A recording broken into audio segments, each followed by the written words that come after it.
तुम अक्सर ये महसूस करते हो कि सब कुछ होते हुए भी कुछ अधूरा है। बाहर से जीवन ठीक लगता है, काम चल रहा है, लोग आसपास हैं, दिन बीत रहे हैं, लेकिन भीतर कहीं एक सवाल चुपचाप बैठा रहता है। क्या यही सब है? क्या यही जीना है? ये सवाल गलत नहीं है। ये सवाल इस बात का संकेत है कि तुम केवल समय नहीं काट रहे, तुम सच में जीना चाहते हो। तुमने बहुत कुछ सीखा है, कैसे संभल कर बोलना है, कैसे हालात के अनुसार चलना है, कैसे खुद को मजबूत दिखाना है। लेकिन किसी ने तुम्हें यह नहीं सिखाया कि जब मन थक जाए तो क्या करना है। तब तुम खुद को व्यस्त कर लेते हो, ध्यान बटाने की कोशिश करते हो, लेकिन थकान भीतर ही रहती है। जीवन में सबसे ज्यादा थकाने वाली चीज परिस्थितियां नहीं होती, बल्कि उनसे लड़ते रहने की आदत होती है। तुम हर बात को ठीक करना चाहते हो, लोगों को, हालात को, भविष्य को, और इसी कोशिश में वर्तमान छूट जाता है। जब वर्तमान छूटता है तब जीवन बोझ लगने लगता है। तुम ये भी सोचते हो कि अगर लोग बदल जाएं, अगर हालात सुधर जाएं, तो तुम्हें शांति मिल जाएगी। लेकिन शांति कभी बाहर से नहीं आती। शांति तब आती है जब तुम ये समझ लेते हो कि हर चीज तुम्हारे नियंत्रण में नहीं है, और फिर भी जीवन चल सकता है। तुम अक्सर खुद से सख्ती करते हो, एक गलती पर खुद को लंबे समय तक दोष देते हो, सोचते हो कि तुम और बेहतर कर सकते थे, और इसी सोच में अटके रहते हो। लेकिन ये भूल जाते हो कि उस समय तुम्हारे पास वही समझ थी, वही सामर्थ्य था। आज की समझ से बीते हुए समय को आंकना आसान है, लेकिन ये न्यायपूर्ण नहीं। जीवन में आगे बढ़ने का मतलब हर चीज सही करना नहीं है। आगे बढ़ने का मतलब है गलतियों के बाद भी रुक न जाना। जो व्यक्ति गलती के डर से चलता ही नहीं, वो कभी गिरता नहीं, लेकिन कभी आगे भी नहीं बढ़ता। तुम्हें यह भी लगता है कि तुम्हें हर समय कुछ साबित करना है, कि तुम सही हो, सक्षम हो, मजबूत हो। लेकिन सच ये है कि जो व्यक्ति भीतर से स्थिर होता है, उसे खुद को साबित करने की जरूरत नहीं पड़ती। उसकी शांति ही उसकी पहचान बन जाती है। जब तुम ये मान लेते हो कि हर दिन स्पष्ट नहीं होगा, तब मन थोड़ा हल्का हो जाता है। कुछ दिन उलझे होंगे, कुछ दिन थके हुए, और कुछ दिन बिल्कुल साधारण। यही जीवन है। हर दिन खास बनाने की जरूरत नहीं है, कुछ दिन बस गुजर जाने के लिए होते हैं। तुम अकेले नहीं हो अगर तुम्हें कभी कभी समझ नहीं आता कि आगे क्या करना है।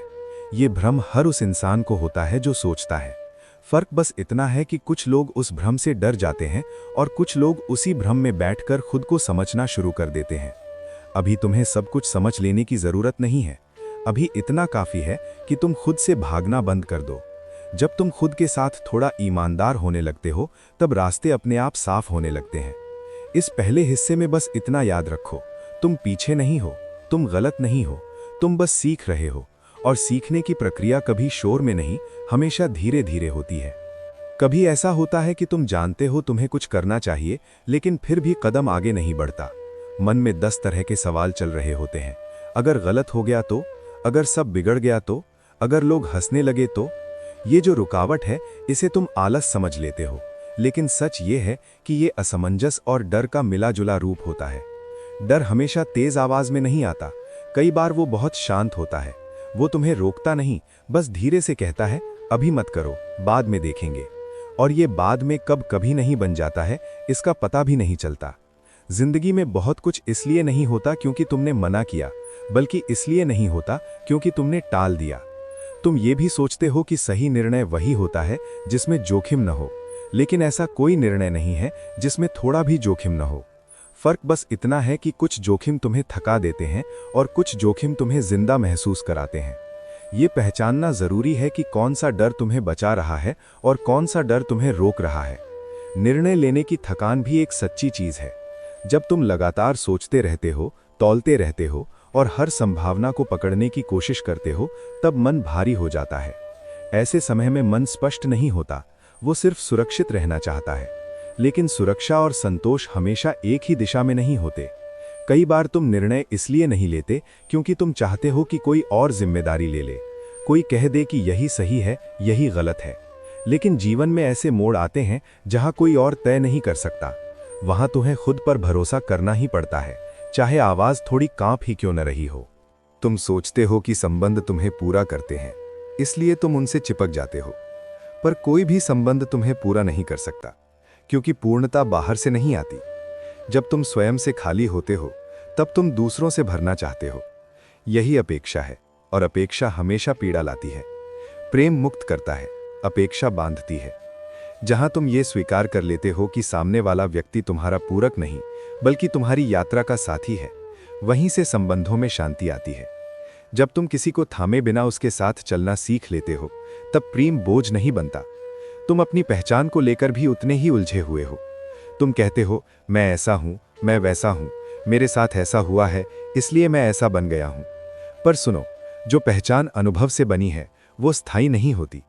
आज का अनुभव तुम्हें कठोर बना सकता है, कल का अनुभव तुम्हें कोमल कर सकता है। यदि तुम अपनी पहचान को अनुभवों से जोड़ते रहोगे तो हर परिवर्तन तुम्हें हिला देगा। तुम्हारा वास्तविक स्वरूप अनुभवों से पहले भी था और अनुभवों के बाद भी रहेगा। जब तुम इस सत्य को देख लेते हो, तब आलोचना तुम्हें तोड़ नहीं पाती और प्रशंसा तुम्हें फुला नहीं पाती। तुम दूसरों की स्वीकृति को बहुत महत्व देते हो। तुम ये देखने में लगे रहते हो कि लोग क्या सोचेंगे, क्या कहेंगे, कैसे आंकेंगे। इसी चिंता में तुम अपने सत्य से दूर होते चले जाते हो। मैं तुमसे कहता हूं, जो व्यक्ति स्वयं से ईमानदार नहीं है वो पूरी दुनिया को खुश करने में भी असफल रहेगा, और जो स्वयं से जुड़ा हुआ है उसे दुनिया की स्वीकृति की आवश्यकता नहीं पड़ती। जब तुम अपने कर्म को सही भावना से करते हो, तब परिणाम चाहे जैसा हो, तुम्हारा अंतर्मन शांत रहता है। यही आत्मसम्मान है, यही वास्तविक शक्ति है। तुम्हें लगता है कि नियंत्रण रखने से जीवन सुरक्षित रहेगा। तुम हर चीज को योजना में बांध देना चाहते हो, भविष्य, संबंध, परिणाम, समय। पर जितना अधिक तुम नियंत्रण करते हो, उतना ही जीवन तुम्हारे हाथ से फिसलता जाता है। जीवन नदी की तरह है। यदि तुम उसे मुट्ठी में पकड़ने जाओगे तो पानी बह जाएगा। यदि तुम हथेली खोल दो तो वही नदी तुम्हें ताजगी देगी। समर्पण का अर्थ हार नहीं है। समर्पण का अर्थ है जीवन के प्रवाह के साथ चलना, बिना डर के, बिना प्रतिरोध के। तुम कहते हो, अगर मैं छोड़ दूं तो लोग मुझे कमजोर समझेंगे। पर मैं तुमसे कहता हूं, छोड़ पाना सबसे बड़ी शक्ति है। जो व्यक्ति छोड़ नहीं पाता वही भीतर से डरपोक होता है। जो छोड़ देता है वही जानता है कि उसका आधार बाहरी चीजें नहीं है।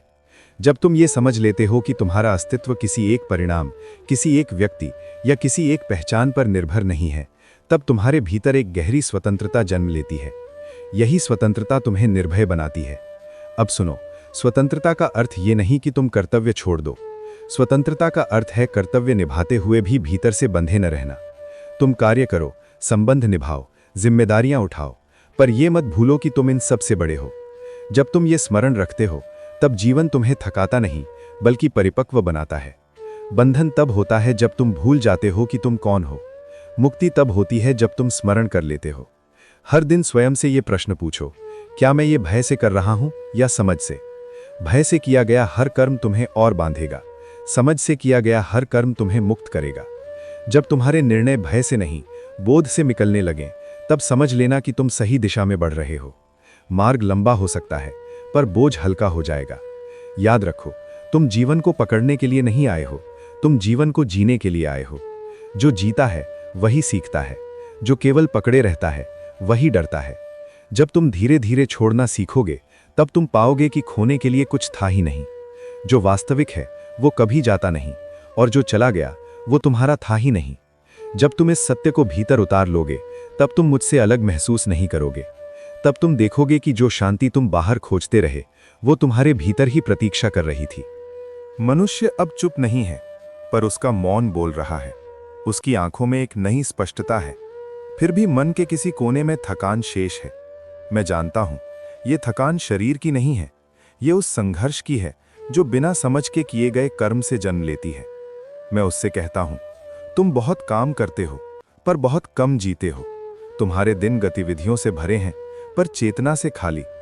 तुम कर्म को केवल परिणाम तक पहुंचने का साधन बना चुके हो, और इसी कारण कर्म तुम्हें पोषण देने के बजाय निचोड़ रहा है। तुम पूछते हो, क्या मैं कम करूं? मैं कहता हूं, नहीं। समस्या कर्म की मात्रा नहीं है, समस्या कर्म की चेतना है। जब तुम किसी कार्य को केवल इसलिए करते हो कि करना ही है, या इसलिए कि कुछ साबित करना है, तब वही कर्म तुम्हें भीतर से तोड़ता है। पर जब तुम उसी कर्म को सजगता से करते हो, पूरी उपस्थिति के साथ, तब वही कर्म साधना बन जाता है। कर्म योग का अर्थ ये नहीं कि तुम संसार छोड़ दो। कर्म योग का अर्थ है कि संसार में रहते हुए भी भीतर जागृत रहो। तुम बार बार गलत दिशा में इसलिए जाते हो क्योंकि तुम दूसरों की अपेक्षाओं को अपनी आवाज समझ लेते हो।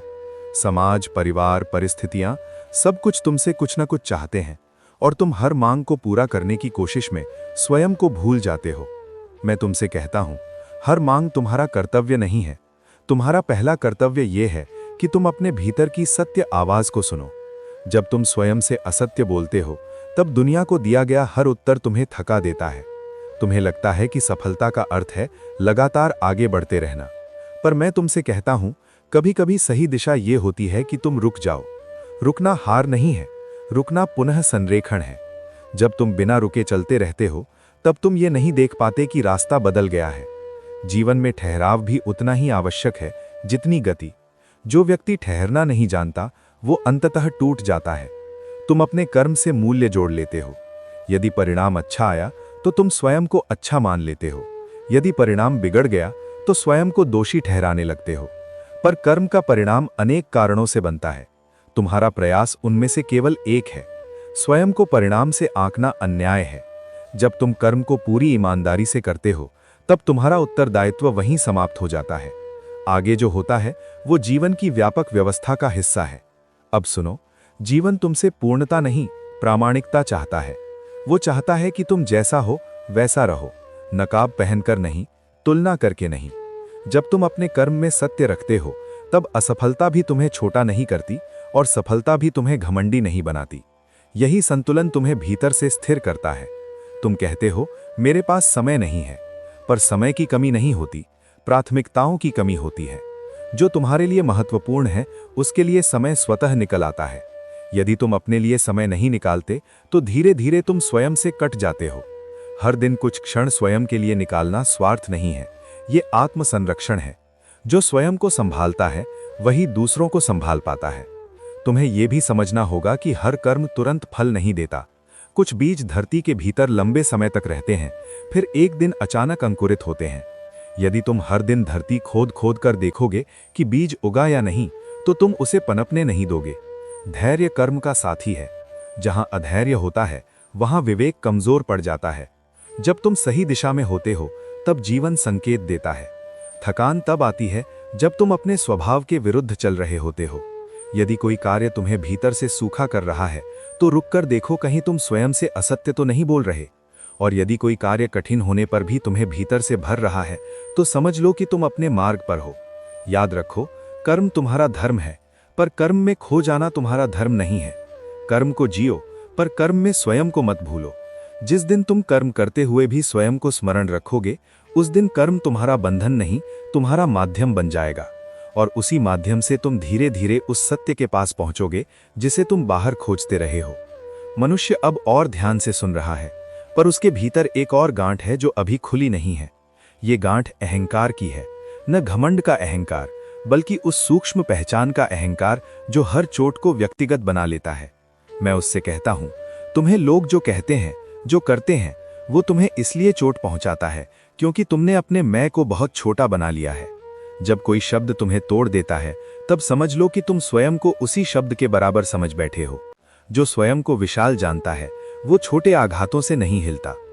तुम अपमान से डरते हो क्योंकि तुम्हें लगता है कि अपमान से तुम्हारा मूल्य घट जाएगा। पर मूल्य किसी के शब्दों से तय नहीं होता। अपमान केवल ये दिखाता है कि सामने वाला किस चेतना में खड़ा है, ये नहीं कि तुम कौन हो। जब कोई तुम्हें नीचा दिखाने की कोशिश करता है, तो वास्तव में वो अपने भीतर की असुरक्षा प्रकट कर रहा होता है। यदि तुम उस असुरक्षा को अपने ऊपर ले लेते हो, तो तुम भी उसी स्तर पर उतर आते हो। मौन और स्थिरता वहां सबसे बड़ा उत्तर होते हैं। तुम्हारा अहंकार तुम्हें यह भी कहता है कि तुम हमेशा सही हो, और जब जीवन तुम्हें गलत सिद्ध करता है, तब भीतर विद्रोह उठता है। पर मैं तुमसे कहता हूं, गलत होना कोई हार नहीं है, गलत को ना स्वीकार करना हार है। जो सीखने को तैयार नहीं, वहीं रुक जाता है। अहंकार वो दीवार है जो ज्ञान को भीतर आने से रोकती है। जैसे ही तुम ये स्वीकार कर लेते हो कि तुम सीखने की प्रक्रिया में हो, अहंकार ढीला पड़ने लगता है। तुम्हें लगता है कि यदि तुम झुक गए तो लोग तुम्हें दबा देंगे, पर झुकना और टूटना एक नहीं होते। वृक्ष झुकता है, इसीलिए तूफान में भी खड़ा रहता है। जो अकड़ जाता है वही टूटता है। भीतर से दृढ़ व्यक्ति को बाहरी कठोरता की आवश्यकता नहीं पड़ती। जब तुम्हारा आधार सत्य पर होता है तब तुम्हें स्वयं को साबित करने की जरूरत नहीं रहती। तुम क्रोध को शक्ति समझ लेते हो। तुम्हें लगता है कि क्रोध से तुम सीमाएं तय कर पाओगे, पर क्रोध तुम्हारी सीमा नहीं बनाता, वो तुम्हें स्वयं से दूर कर देता है। जहां क्रोध होता है वहां विवेक नहीं रहता। क्रोध क्षणिक प्रतिक्रिया है और प्रतिक्रिया हमेशा अतीत से आती है। जब तुम सजग होकर उत्तर देना सीखते हो तब तुम्हें क्रोध की आवश्यकता नहीं रहती। अब सुनो, दृढ़ता का अर्थ कठोरता नहीं है। दृढ़ता का अर्थ है भीतर इतना स्थिर होना कि बाहरी हलचल तुम्हें विचलित न कर सके। जब कोई तुम्हें उकसाए और तुम शांत रहो तब ये कमजोरी नहीं बल्कि गहरी शक्ति का संकेत होता है। शक्ति शोर नहीं करती, शक्ति बस होती है। तुम अपने अहंकार को चोट लगने से बचाने के लिए कई बार सत्य से समझौता कर लेते हो। तुम वो कह देते हो जो सहज नहीं, तुम वो कर देते हो जो भीतर सही नहीं लगता। फिर रात में तुम्हें बेचैनी घेर लेती है। वो बेचैनी तुम्हारी आत्मा की आवाज है। जब तुम स्वयं से असत्य बोलते हो तब भीतर संघर्ष पैदा होता है। शांति सत्य से आती है, सुविधा से नहीं। यदि तुम सच में स्वतंत्र होना चाहते हो तो अपने अहंकार को देखने का साहस रखो। उसे दबाओ मत, उससे लड़ो मत, बस उसे पहचानो। जैसे ही तुम उसे देख लेते हो उसका प्रभाव कम होने लगता है। जो दिखाई देता है वो नियंत्रित हो सकता है, जो छुपा रहता है वही शासन करता है। याद रखो, सम्मान मांगने से नहीं मिलता, सम्मान स्वयं के आचरण से जन्म लेता है। जब तुम स्वयं को सम्मान देते हो तब दुनिया का व्यवहार तुम्हें परिभाषित नहीं करता। तुम न प्रशंसा से ऊपर उठते हो न निंदा से नीचे गिरते हो, तुम बस स्थिर रहते हो। जब तुम्हारा अहंकार हल्का होगा तब तुम्हारी दृष्टि साफ होगी। तब तुम देखोगे कि बहुत सी लड़ाइयां जिन्हें तुम जीवन का प्रश्न समझ बैठे थे वे केवल तुम्हारे मैं की रक्षा की कोशिश थीं। और जिस दिन तुम्हें ये दिख जाएगा उस दिन भीतर एक गहरी शांति उतरने लगेगी। वो शांति जो किसी जीत या हार पर निर्भर नहीं करती। मनुष्य अब शांत है पर उसके भीतर अभी भी एक सूक्ष्म बेचैनी है। ये बेचैनी किसी कमी की नहीं, ये निरंतर चाह की है। मैं उससे कहता हूं, तुम सोचते हो कि इच्छाएं पूरी हो जाएंगी तो तुम्हें शांति मिलेगी, पर तुमने कभी ये नहीं देखा कि एक इच्छा पूरी होते ही दूसरी जन्म ले लेती है। इच्छा स्वयं में बुरी नहीं है, पर जब इच्छा तुम्हें चलाने लगे तब वो बंधन बन जाती है। तुम जीवन को जीने के बजाय उसे हासिल करने की दौड़ में बदल देते हो और इसी दौड़ में वर्तमान छूट जाता है। तुम सुख को किसी लक्ष्य के अंत में रखते हो, जब ये मिल जाएगा तब मैं खुश हो जाऊंगा। पर सुख कोई मंजिल नहीं है, सुख एक अवस्था है। जब तुम हर क्षण को अधूरा मानते हो तो चाहे कितना भी पालो भीतर खालीपन बना रहता है। मैं तुमसे कहता हूं, जो अभी है यदि उसमें संतोष नहीं है तो जो मिलेगा उसमें भी नहीं होगा। संतोष का अर्थ ये नहीं कि तुम प्रयास छोड़ दो, संतोष का अर्थ है कि तुम प्रयास करते हुए भी स्वयं से लड़ना बंद कर दो। तुम भोग और आनंद को एक समझ लेते हो। भोग इंद्रियों को उत्तेजित करता है पर उन्हें शांत नहीं करता, इसलिए भोग के बाद थकान आती है, खालीपन आता है और फिर और अधिक भोग की इच्छा उठती है। आनंद भीतर की शांति से जन्म लेता है। जहां मन स्थिर होता है वहीं आनंद टिकता है। जब तुम अपने सुख को बाहरी परिस्थितियों से बांध देते हो तब हर परिवर्तन तुम्हें विचलित कर देता है। तुम सोचते हो कि अधिक होने से सुरक्षा मिलेगी, अधिक धन, अधिक साधन, अधिक संबंध, पर अधिकता सुरक्षा नहीं देती, अधिकता चिंता बढ़ाती है। जितना अधिक तुम पकड़े रहते हो उतना ही डर बढ़ता है कि कहीं छिन न जाए। जो जानता है कि उसका आधार भीतर है वो बाहरी साधनों का उपयोग करता है, उन पर निर्भर नहीं होता। निर्भरता बंधन है, उपयोग स्वतंत्रता है। अब ये भी समझो कि इच्छा का दमन समाधान नहीं है। दबाई गई इच्छा भीतर ही भीतर विकृत होती है। समाधान ये है कि तुम इच्छा को देखो, समझो और फिर विवेक से निर्णय लो। हर इच्छा को पूरा करना आवश्यक नहीं, पर हर इच्छा को समझना आवश्यक है। जब तुम जागरूक होकर चुनते हो तब इच्छा तुम्हारी दासी बनती है, स्वामी नहीं। तुम्हें लगता है कि त्याग करने से जीवन फीका हो जाएगा, पर त्याग का अर्थ छोड़ना नहीं, त्याग का अर्थ हल्का होना है। जब तुम अनावश्यक इच्छाओं को छोड़ते हो तब जो बचता है वही वास्तविक होता है। कम में संतोष आने पर जीवन छोटा नहीं होता बल्कि गहरा हो जाता है।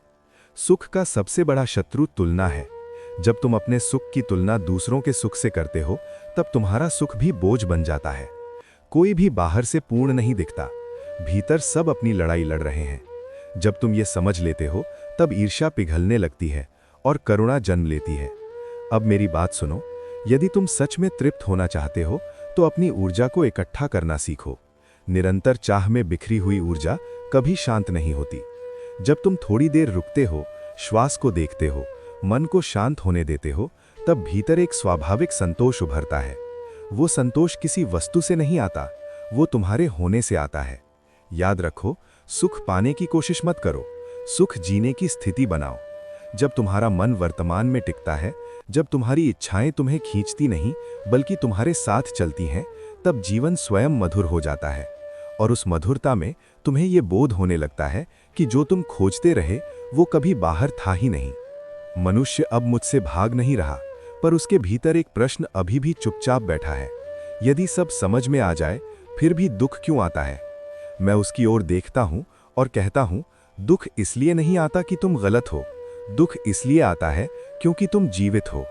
जिसने जीवन को छुआ है वही दुख को भी छूता है। पर तुम दुख और पीड़ा को एक समझ लेते हो और यहीं से भ्रम शुरू होता है। दुख जीवन की घटना है, पीड़ा तुम्हारी प्रतिक्रिया।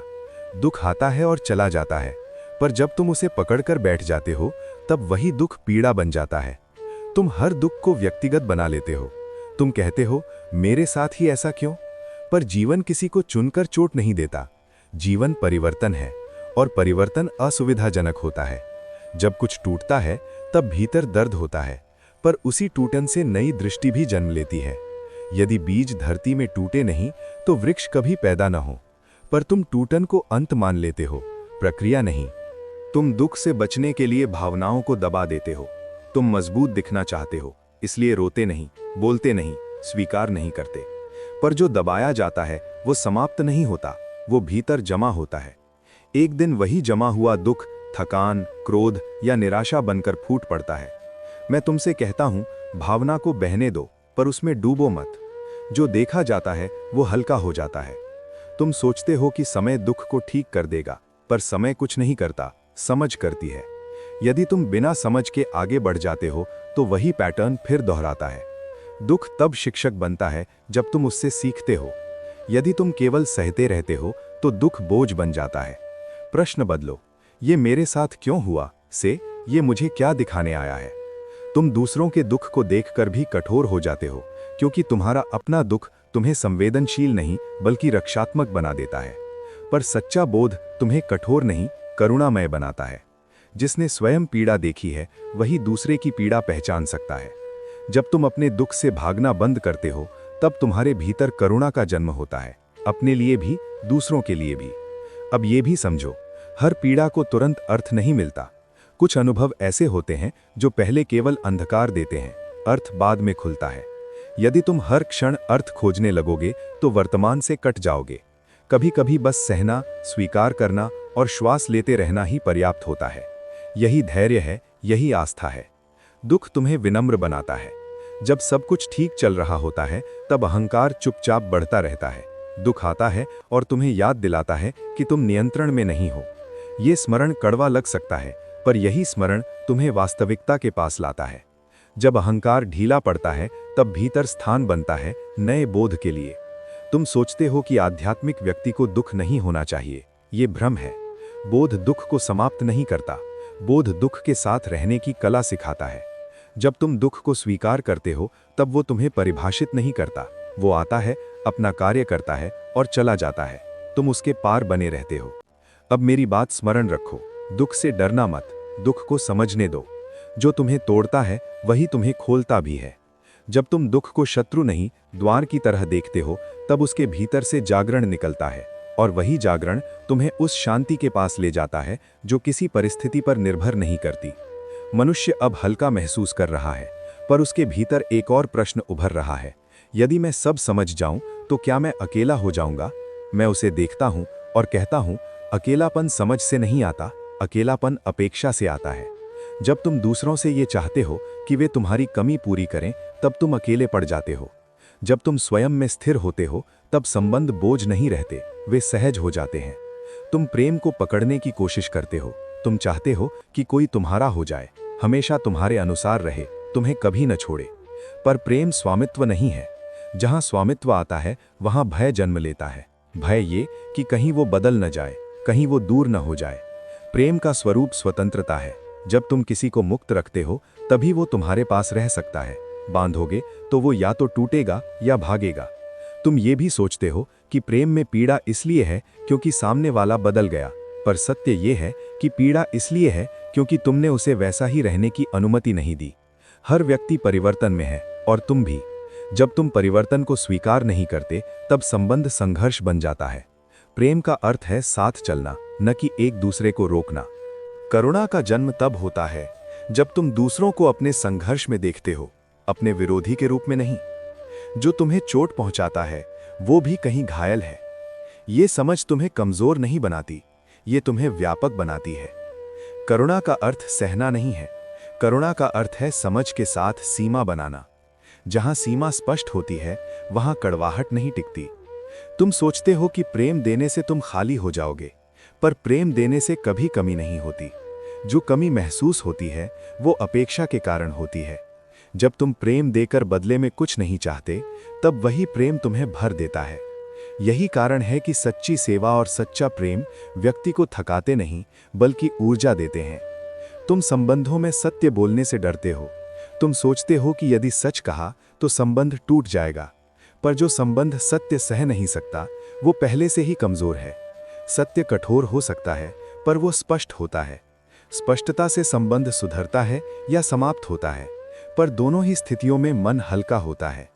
अब ये समझो, तुम हर किसी को नहीं बचा सकते। कुछ लोग अपनी पीड़ा से चिपके रहते हैं। तुम उनका हाथ पकड़ सकते हो, पर उन्हें चलना स्वयं होगा। जब तुम ये जिम्मेदारी छोड़ देते हो कि सबको ठीक करना तुम्हारा काम है, तब तुम स्वयं को बचाते हो। यही स्वस्थ प्रेम है। याद रखो, प्रेम कोई लेन देन नहीं है। प्रेम एक अवस्था है जिसमें तुम खुले रहते हो, डर के बिना। जब तुम प्रेम में होते हो तब तुम स्वयं को खोते नहीं बल्कि पाते हो। और जिस दिन तुम ये समझ लेते हो उस दिन संबंध तुम्हें बांधते नहीं बल्कि विस्तार देते हैं। मनुष्य अब कम बोलता है। उसके प्रश्न शब्दों में नहीं, उसकी उपस्थिति में है। मैं देखता हूं कि बाहर की खोज थम रही है और भीतर की यात्रा आरंभ हो रही है। मैं उससे कहता हूं, जब शोर थकाने लगे तब समझ लेना कि मौन बुला रहा है। मौन खालीपन नहीं है। मौन वो स्थान है जहां तुम स्वयं से मिलते हो। पर तुम मौन से डरते हो क्योंकि मौन में कोई भूमिका नहीं होती, कोई पहचान नहीं होती, केवल तुम होते हो। तुम साधना को किसी विधि, नियम या अनुशासन तक सीमित कर देते हो।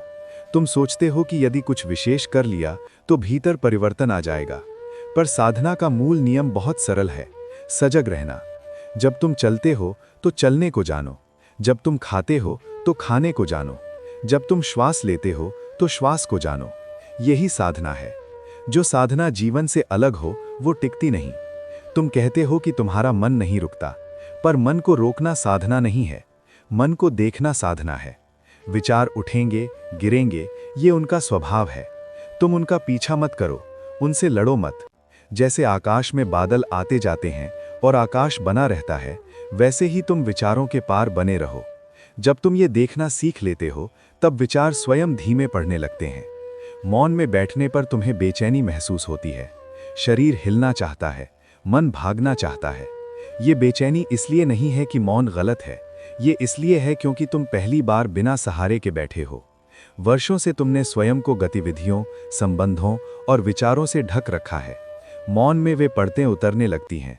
प्रारंभ में असहजता होगी, पर उसके पार गहरी शांति है। तुम साधना से किसी विशेष अनुभव की अपेक्षा रखते हो, कोई प्रकाश, कोई अनुभूति, कोई अद्भुत शांति। पर अपेक्षा साधना का सबसे बड़ा विघ्न है। जो आए उसे आने दो, जो ना आए उसे स्वीकार करो। जब तुम बिना मांग के बैठते हो तब जो मिलता है वो वास्तविक होता है। साधना का फल अनुभव नहीं, रूपांतरण है। धीरे धीरे तुम पाओगे कि तुम्हारी प्रतिक्रियाएं बदल रही हैं। जहां पहले तुरंत क्रोध आता था वहां अब ठहराव है। जहां पहले भय पकड़ लेता था वहां अब देखने की क्षमता है। यही साधना का प्रभाव है। बाहर कुछ विशेष घटे न घटे, भीतर दृष्टि बदलने लगती है। मौन तुम्हें सिखाता है कि तुम्हें हर प्रश्न का उत्तर नहीं चाहिए, कुछ प्रश्नों को जीना होता है। जब तुम हर बात को समझने की जिद छोड़ देते हो तब समझ अपने आप उतरने लगती है। यही कारण है कि मौन में कही गई एक बात शब्दों में कही गई 1000 बातों से अधिक गहरी होती है। अब ये जान लो, अंतर्मुखी होना संसार से भागना नहीं है। अंतर्मुखी होना संसार को स्पष्ट देखना है। जब तुम्हारा केंद्र भीतर स्थिर होता है, तब बाहर की हलचल तुम्हें खींच नहीं पाती। तुम संसार में रहते हो, पर संसार तुम्हारे भीतर नहीं रहता।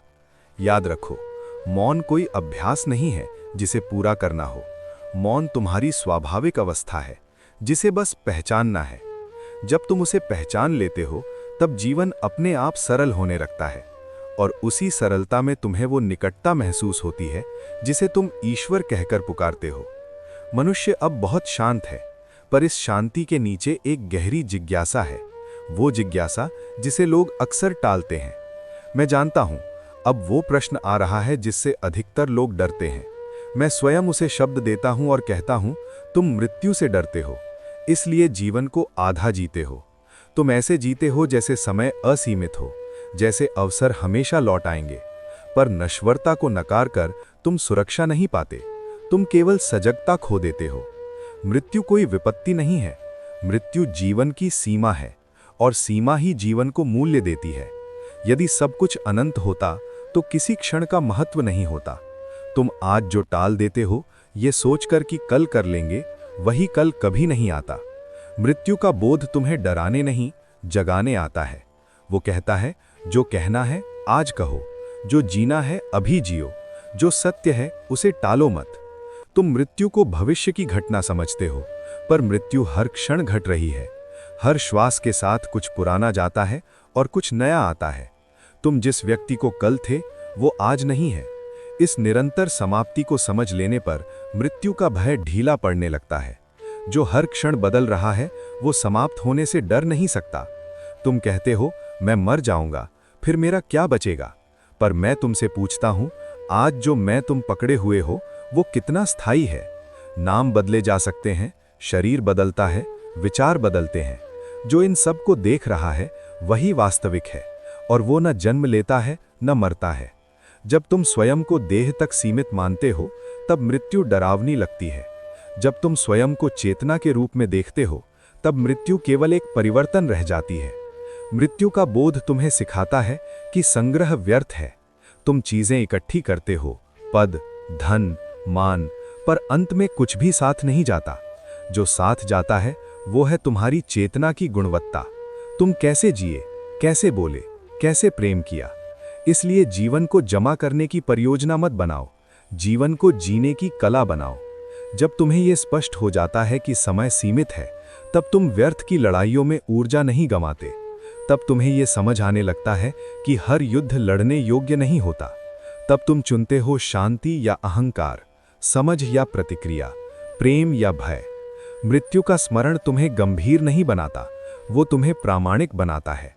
तुम्हें लगता है कि मृत्यु के विचार से जीवन उदास हो जाएगा, पर सत्य इसके उलट है। जिसने मृत्यु को देखा है, वही जीवन को गहराई से जीता है। वही छोटे क्षणों को भी पूरा जी पाता है। एक श्वास, एक मुस्कान, एक मौन। जब तुम जानते हो कि ये क्षण लौटकर नहीं आएगा, तब तुम उसमें पूरी तरह उपस्थित होते हो। अब मेरी बात ध्यान से सुनो। मृत्यु को मत टालो, उसे स्मरण रखो, पर भय की तरह नहीं, शिक्षक की तरह। वो तुम्हें बताएगी कि क्या आवश्यक है और क्या नहीं। और जब तुम इस बोध के साथ जीना सीख लेते हो, तब जीवन बोझ नहीं रहता, वो उत्सव बन जाता है, शांत, गहरा और सत्य से भरा हुआ।